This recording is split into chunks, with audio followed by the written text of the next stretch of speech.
buenos días. Me han pedido que modere esta jornada y os voy a presentar a José Antonio Torres Esquivia, el profesor de la Universidad de Córdoba. También ha trabajado 30 años en la Delegación Provincial de Córdoba, ha llegado a ser delegado territorial y secretario de la Delegación Provincial de Córdoba, y es la persona que lleva, como me decía hace poco, casi 40 años trabajando con el tema de la malvasía. Como le decía en principio, como comentábamos antes de empezar, él ha sido, sobre todo en la primera etapa y en la etapa intermedia, la punta de lanza y el real impulsor de la conservación de la malvasía en España, y es el que pienso que mejor nos puede poner en situación para entender qué es lo que tenemos aquí en Murcia y por qué está. Y ya sin más preámbulos, pues nada, adelante. Buenos días a todos.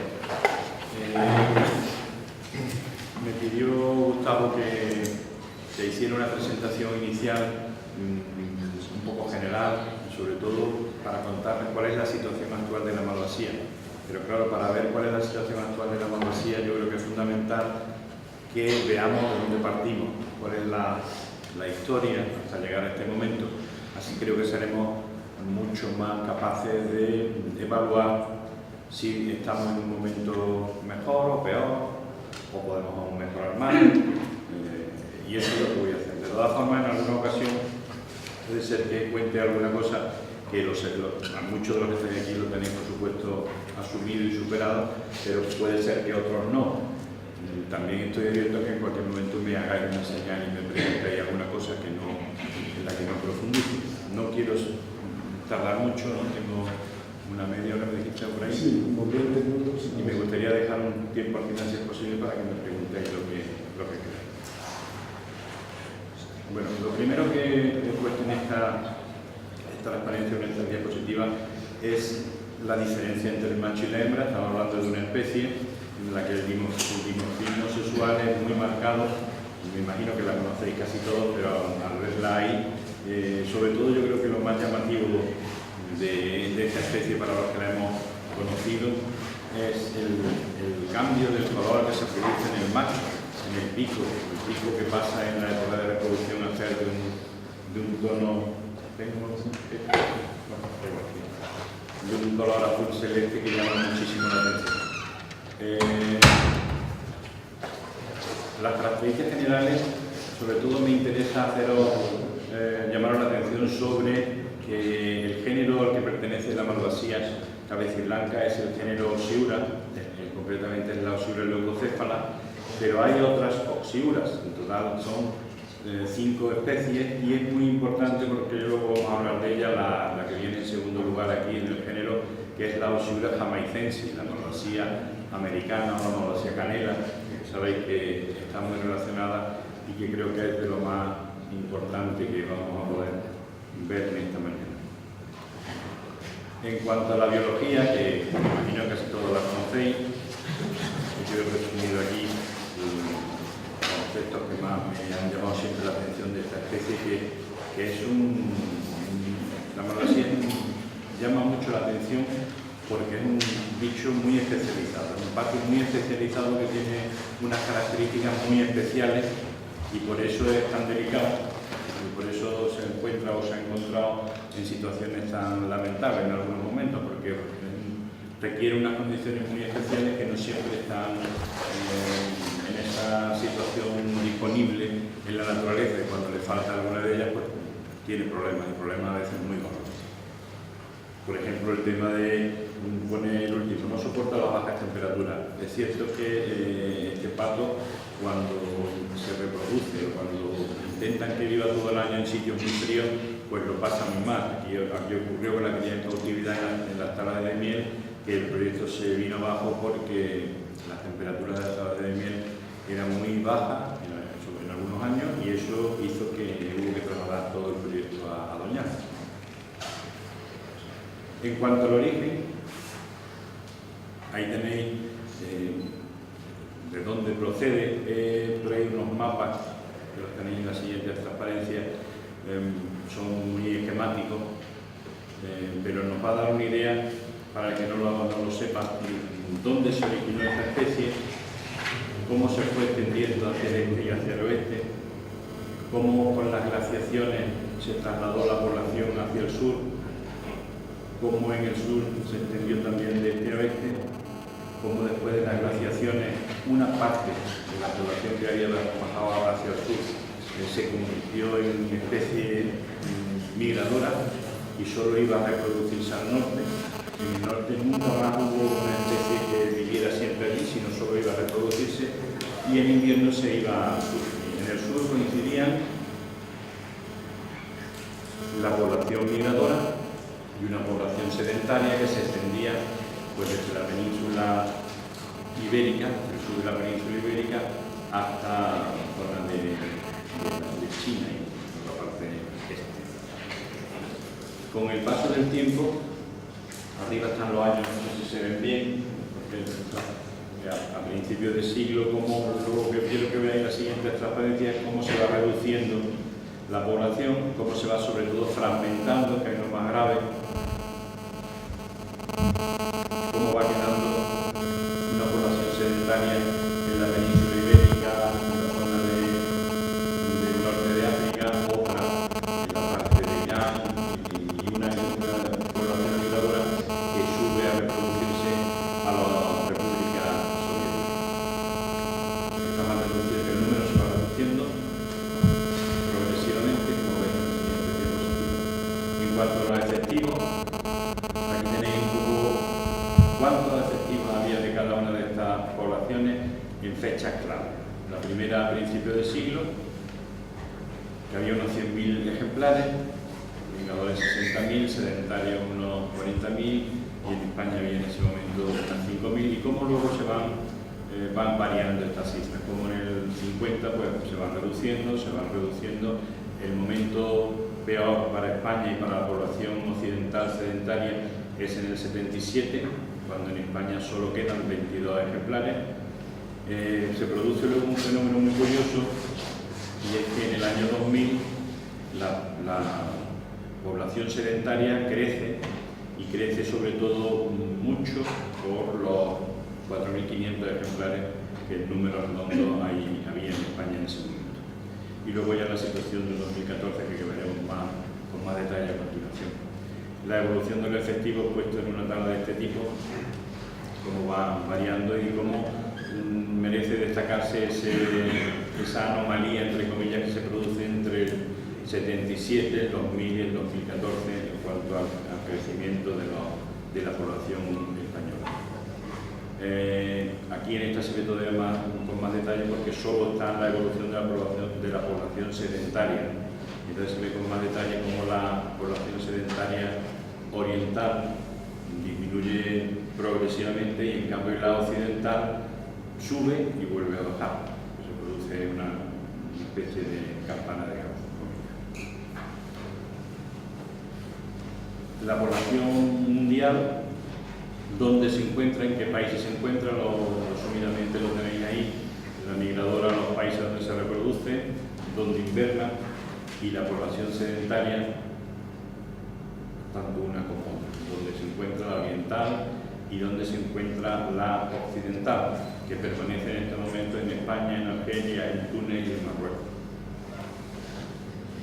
Entrando ya en España, siempre me gusta poner esta primera transparencia, que es el primer dato concreto que hay de la presencia de malvasía en España, en la península ibérica, que es de 1784. Este dibujo que apareció en un manuscrito y que a mí me llenó de alegría cuando lo vi, porque era la primera referencia, y fijaros de qué fecha, ¿no? tan antigua, ¿no? De la aparición que se pudo constatar en 1784 claramente que había malvasía en la península ibérica. Las citas, todas las citas más importantes de España, destacar su proximidad, que en el 59 se casa una en el Hondo, una malvasía, y todo esto nos van dando detalles de dónde se encontraba y en qué cantidad en los distintos sitios. Son pocas, las citas son muy pocas y van aumentando con el tiempo, pero no de una forma muy grande, porque Hasta 1977 las citas son relativamente muy escasas. La evolución de la población española la tenía en esta siguiente gráfica. El dramático descenso que se produce y cuando se coloca al borde de la extinción en 1977, que es cuando se queda reducido. Además, esa reducción tiene otro factor grave, y es que se concentra en un solo sitio. En el 77 solo hubo malvasías prácticamente en la laguna de Zoñar y solo había 22 malvasías. Estaban en un sitio y los últimos 22 ejemplares, lo cual cualquier cacería que se hubiera producido, que de hecho se producía en cacería en esa laguna en ese momento porque estaba permitido, era coto de caza, era acuática, pues hubiera acabado con toda la especie, y hubiera acabado con toda la especie en Europa. La población occidental habría desaparecido de Europa.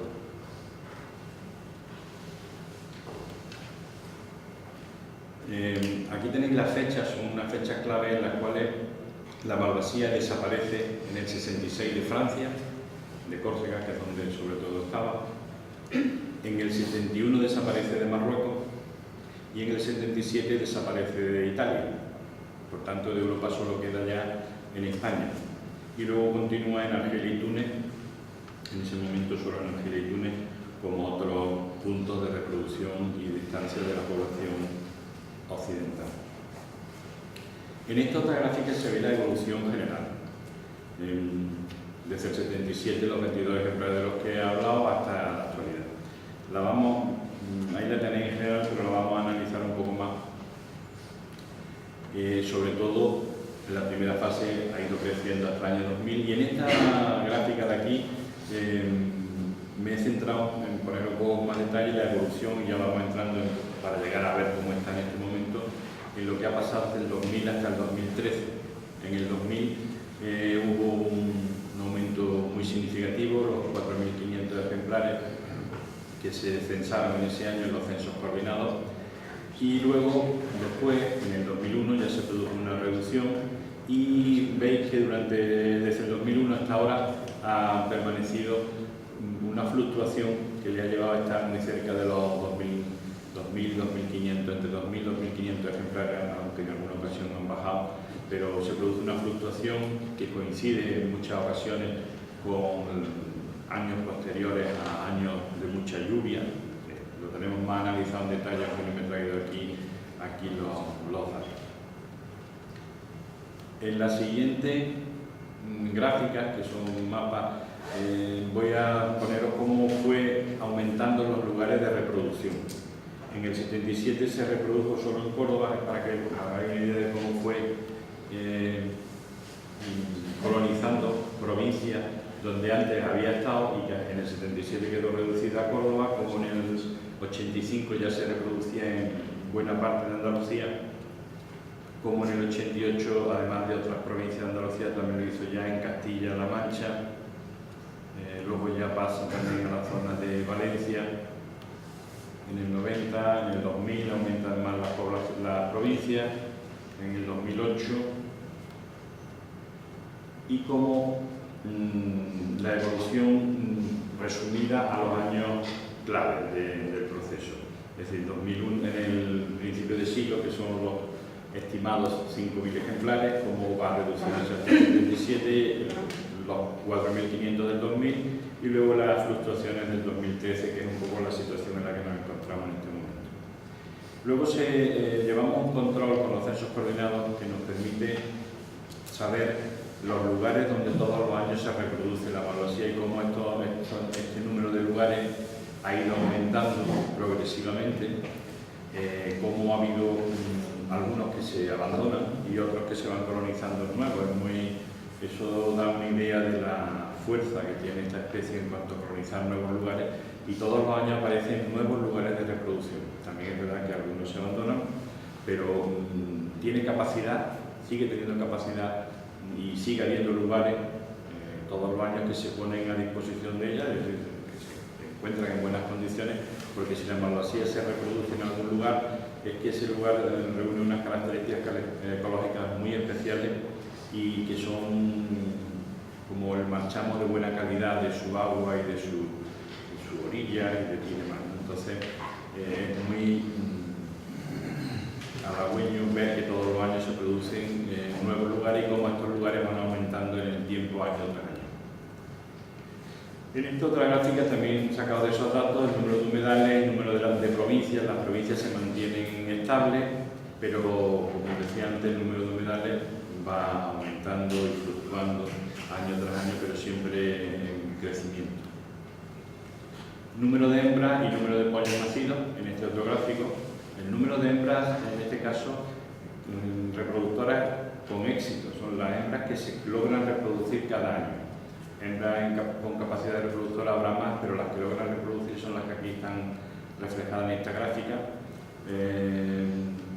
También se ve que hay una evolución que coincide con años posteriores a la lluvia, cuando se producen lluvias importantes en zonas donde hay humedales que les interesa, pues claro, toman agua y eso hace que al año siguiente se reproduzcan más malvasías con éxito y también que nazcan más pollos. Pasamos a ver un resumen de los problemas que sigue habiendo, los problemas que sigue teniendo la malvasía, aunque algunos de ellos están muy controlados. El principal problema que la llevó a prácticamente la extinción en el 77 fue la caza. La caza era su principal enemigo y ese problema hoy en día está bastante controlado. Sí se producen algunos años, algunos casos muy concretos y está bastante controlado. La alteración de humedales también está bastante controlado, cada día hay más humedales que se recuperan y que se ponen a disposición de esta especie, como ha ocurrido por ejemplo aquí en Murcia. Hay un problema que sigue estando presente, que es la introducción de especies foráneas en los humedales, la carpa sobre todo, que sigue causando problemas. No se le ha encontrado una solución general. Es verdad que en algunos sitios, como en Andalucía se ha hecho la laguna de Zoña y la laguna de Medina, se han eliminado las carpas. La carpa es un enemigo tremendo de la malvasía. Donde hay carpa, en lugares que tienen carpas no se reproduce la malvasía normalmente, ni está en los suelos abandonados. Pero en ciertos lugares hay una gran dificultad para controlar esta especie que cada día se encuentra en más sitios. Las líneas eléctricas siguen siendo un problema también para la malvasía, que tiene un vuelo muy rápido y con poca capacidad de esquivar obstáculos cuando los detecta, y todavía seguimos encontrando y cada día más ejemplares muertos debajo de alguna línea eléctrica. Tenemos algunos datos que nos llegan de estos casos.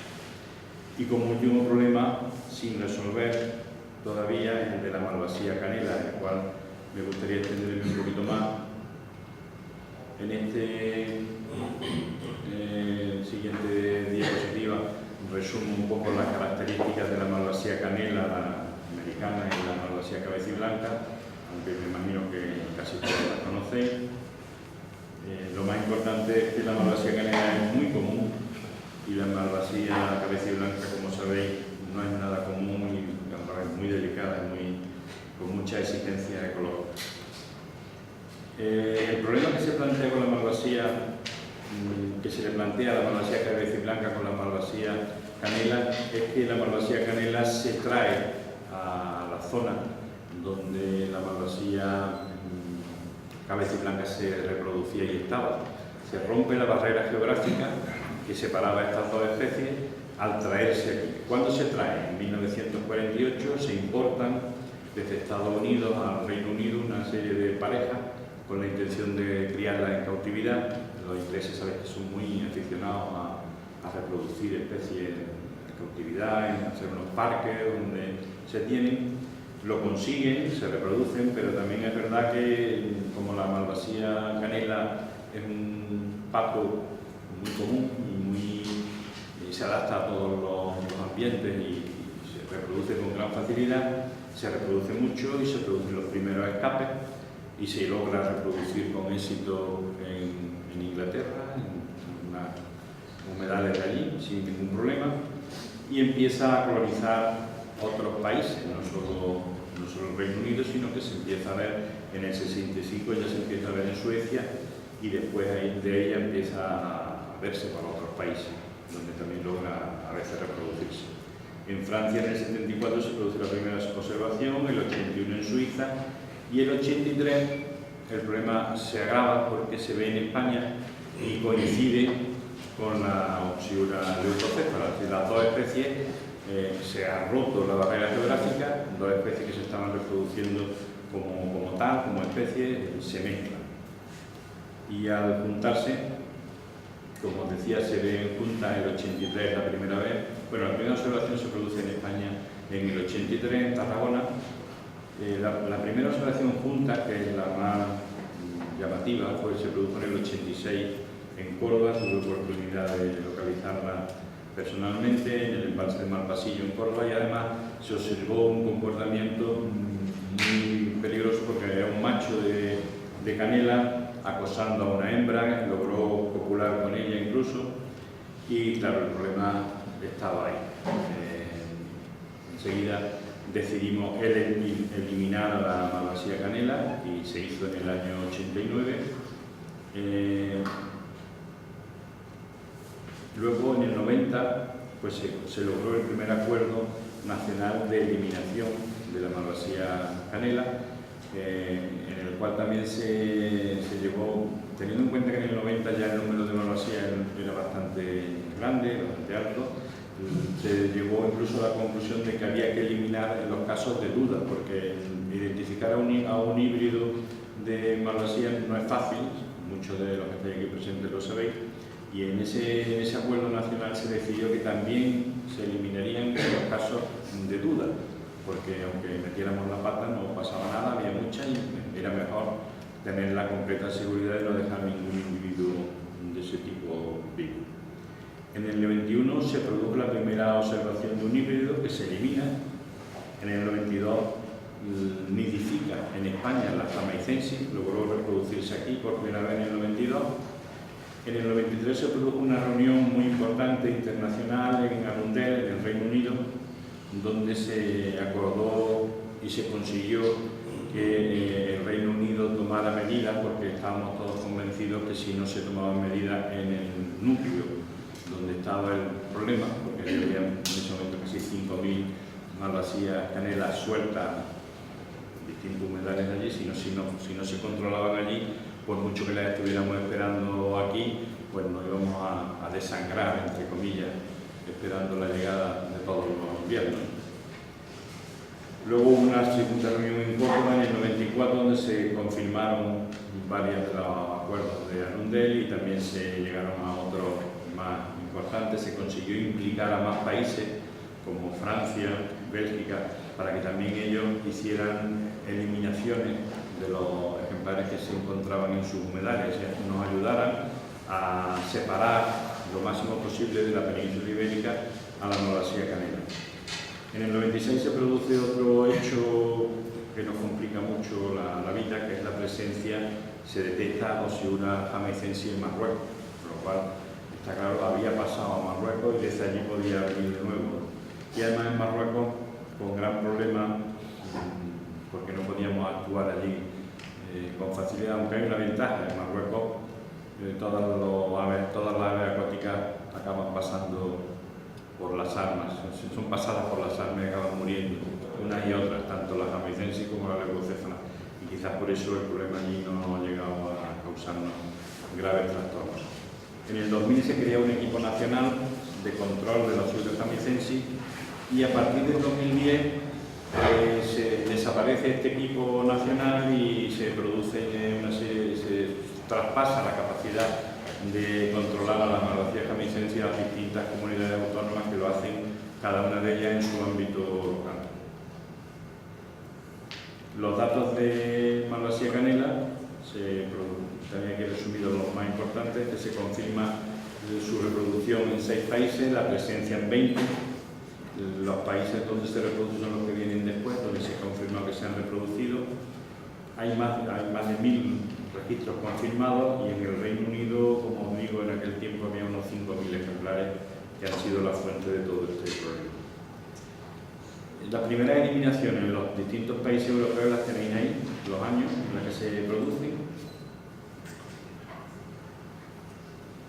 Y este cuadro, este esquema, nos resume los datos de las eliminaciones de jamaicensis que se han producido en España.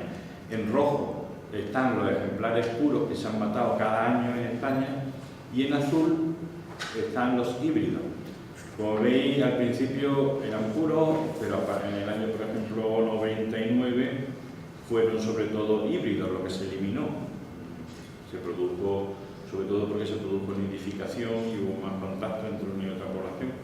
Luego siempre ha sido más puros que híbridos y en estos últimos años, al final de la gráfica, veis en el 2011 solo se eliminó uno, en el 12 uno y en el 13 no se ha eliminado ninguna. Este número tan reducido de Osiura jamaicensis localizadas, eliminadas, no nos debe dejar tranquilos en cuanto a que estén presentes aquí. Es decir, yo creo que últimamente en distintos sitios la crisis, una de las consecuencias de la famosa crisis que nos tiene a todos un poco hartos, es que se ha disminuido el control y al disminuir el control sobre los espacios estoy convencido que se está produciendo una disminución en el número de detecciones de jamicensis y de eliminaciones en algunas zonas. Entonces, a pesar de que podría ser muy positivo ver este cuadro, yo creo que no refleja al 100% la realidad en este momento de la Osiura jamicensis y de los híbridos en España. Y ya para terminar, ¿cuál es la situación actual de la población española de malvasía? Los efectivos en el año 2013 se estimaron en unos 2.175 ejemplares, presentes en 115 humedales de 16 provincias y 6 comunidades autónomas. En el área de nidificación, 55 humedales, 12 provincias, 4 comunidades. Las hembras reproductoras 238 y los jóvenes del año 832. Estos datos del 2013 son muy similares a los del 2012, a los del 2011, en lo que viene pasando, como visteis en esa gráfica que antes os presenté durante estos últimos años, a partir del 2001, y entra en la normalidad de la situación actual. Casi toda la gente con la que hablo en los distintos lugares pues me trasladan que son conscientes de que sería muy difícil que este número creciera mucho. La malvasía está ocupando los lugares que puede ocupar y es muy probable que la población no sobrepase estos límites nunca, como no sea que se ponga a disposición de la especie en nuevos sitios donde con condiciones buenas para que ella se reproduzca, pues andaremos siempre entre los 2.000, los 1.500, puede ser que en algún momento llegue a 3.000 de casos y estemos ahí estancados, lo cual no es un número malo, también la situación es buena, pero el problema grave de la malvasía sigue siendo la Osiura jamaicensis, la malvasía canela. Yo soy muy pesimista respecto a ese problema y yo creo que la amenaza grave de esta especie es la hibridación y que será muy difícil si no seguimos controlando el tema, salvarla de esa hibridación casi a la que está enfocada, desgraciadamente. Yo quiero, antes de terminar, dar las gracias a toda la gente que colabora en los censos coordinados. Sabéis que todos estos datos proceden de 6 censos coordinados que se hacen en España. Esto, antes comentaba, antes de entrar aquí, que es uno de los milagros que se produce en la ornitología española y es el funcionamiento de los censos coordinados de malvasía. Sabéis que tenemos mucha fama los ornitólogos en general de tener nuestros problemas entre nosotros y en el tema de la malvasía parece que firmamos en su momento un pacto y lo seguimos respetando, no hay problema y vienen casi 20 años vienen funcionando perfectamente los censos coordinados, se hacen regularmente en toda España, colabora mucha gente, aunque la base son 6 o 7 personas que se lo tienen tomado como algo personal, o lo tenemos tomado como algo personal y sin presupuesto en muchas ocasiones vamos haciéndolo y vamos consiguiendo estos datos que nos permiten saber, quizás sea la especie que está más controlada, por supuesto de la ave acuática es la que más controlada está en España, se sabe todos los años, como veis, cuántos individuos nacen, cuántas hembras se reproducen, cómo está la población, cosa que es fundamental para poder tomar medidas de gestión. Si no supiéramos cómo está, no sabríamos qué hacer. Es un dato fundamental que yo creo que gracias a ese control que se viene teniendo hace tanto tiempo y a lo bien que funcionan entre todas las comunidades autónomas estos censos coordinados, la especie al final lo acaba agradeciendo, porque cuando se detecta un problema pues se intenta corregir y eso nos hace avanzar. Pues nada, muchas gracias, y si queréis hacerme alguna pregunta estoy a vuestra disposición.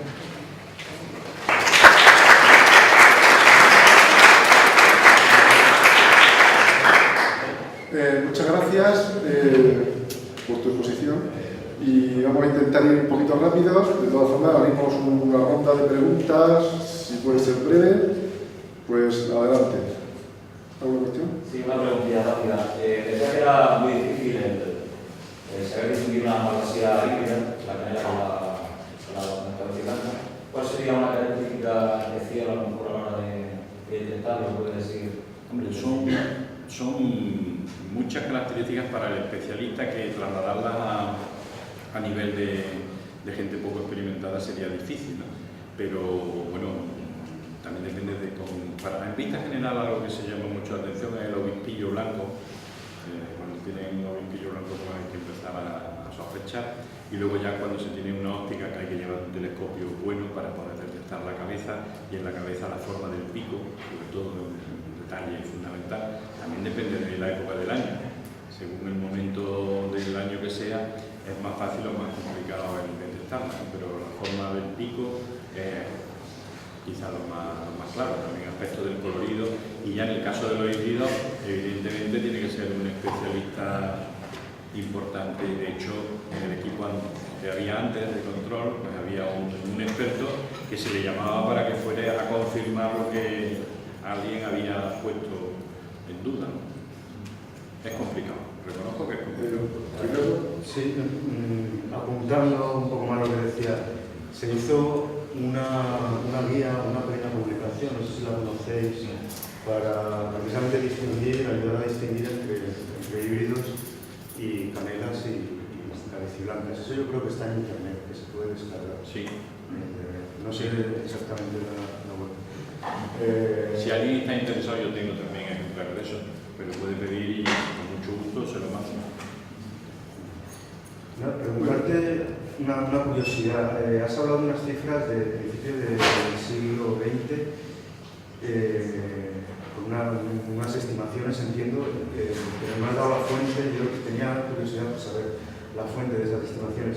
Y luego otra cosa muy rápida, me llama la atención esto de que se diga que existe una saturación de la población española de malvasía blanca, y sin embargo el número de localidades donde se observa no para de crecer a lo largo del tiempo. Es una contradicción, yo pienso. Bueno, no, empiezo por lo segundo, no es una contradicción, porque desgraciadamente también en algunos sitios van abandonando, porque se van deteriorando. Por ejemplo, aparece carpa, ya si aparece carpa ese sitio se abandona, o cualquier otro problema que hay, desgraciadamente, ¿no? Esto no es la perfección, no existe, y en las zonas húmedas menos todavía. Entonces lo que sí es cierto es que hay reemplazo, que es lo que yo trataba de trasladar. A mí me ilusiona mucho cuando yo sé ya, porque te llegan las noticias, pues no sé qué sitio se ha estropeado, ha habido un problema, tal, y te preocupas porque dices, bueno, veremos a ver la reproducción este año, que en esa provincia ese sitio era clave. Pero luego, cuando te llegan las noticias, te das cuenta que ha sido sustituida ese sitio por otro, que ha habido suerte y que se ha arreglado, ¿no? De alguna forma. La especie lo que sí está demostrando es una capacidad tremenda para cambiar de un sitio a otro, para colonizar nuevas zonas, lo cual le da vitalidad para ir a sitios nuevos y para seguir viva, seguir en activo, ¿no? Pero lo más importante. Lo malo sería que no hubiera nuevos sitios, que se quedara fuera ya de los que se van deteriorando y no fuéramos a menos, ¿no? Ahora mismo la capacidad reproductora de la especie es muy alta, que ahí, en ese sentido hay que ser optimista. La cosa está activa, el número no suba mucho, pero si varían los sitios, aparecen sitios nuevos. Y en cuanto a lo primero que me decías, por supuesto, son cifras estimadas. Y la cifra, sobre todo estimada más en el aire, es la de los 5.000 de principios del siglo, que la obtuve de José Antonio Valverde en alguna conversación personal que hice con él hablando del tema de la malvasía. Él él era de esa opinión, no, 5.000, 4.500, porque él partía de la base de que aún en ese momento en España conocía muy bien la zona española y la zona donde porque la malvasía nunca se ha reproducido más arriba de lo que ahora se reproduce. Lo que ha hecho es recuperar lo que tuvo en su momento, ¿no? Y como conocía la zona y cuando le tocaba también la malvasía, ten en cuenta que hemos dicho territorial y que caben las que caben. Hay unas lagunas donde nunca se han reproducido más de 8 parejas y es que no se reproducen más de 8 hembras porque es que no caben. No hay sitio suficiente en buenas condiciones para que haya más de 8. Entonces, teniendo en cuenta todos estos datos que él tenía muy claros, pues me llevó a ese número que evidentemente puede estar equivocado, pero tiene que ver con la no pérdida de humedales también a lo largo de la primera mitad del siglo XX. sobre todo. Por eso es muy difícil que volvamos otra vez a los 5.000. Era otra de las cosas que me trasladó siempre, que él creía que nunca íbamos a recuperar la cifra esa porque, y además se ha confirmado después, es decir, pero esto, cuando él me lo comentaba no se sabía esto, sabéis que lo que me murió incluso ya. Y él decía siempre eso, nunca vamos a llegar a lo que fue porque muchos sitios han desaparecido definitivamente. Aquí en eso. Muy bien. Sí, bueno, disculpa, sí, bueno, estabas tú muy importante. No, quería saber en qué sentido presenta tanta amenaza a la población de carpas. Bueno, ¿Qué peligro? No, ¿en qué sentido práctico? Bueno, la carpa lo que hace es que la forma de alimentación que tiene la carpa remueve el fondo de los humedales, entonces hace que la luz no penetre y que la flora de las plantas que hay en el fondo de los humedales desaparezcan, sobre todo algunas de las especies de las cuales se alimenta la malvasía. Hay una semilla que se llama la semilla de Hippocampus petum, que cuando no está presente, pues no, la malvasía es la base fundamental de su alimentación. Entonces, cuando hay carpa, ya digo, la luz no penetra, las plantas estas desaparecen y la malvasía allí ya no tiene nada que hacer. No se puede alimentar y abandona. Y hemos comprobado en varias ocasiones cómo al eliminar las carpas y esperar 1 o 2 años, de nuevo aparecen estas plantas y de nuevo la malvasía coloniza aquello y se reproduce. La laguna del mismo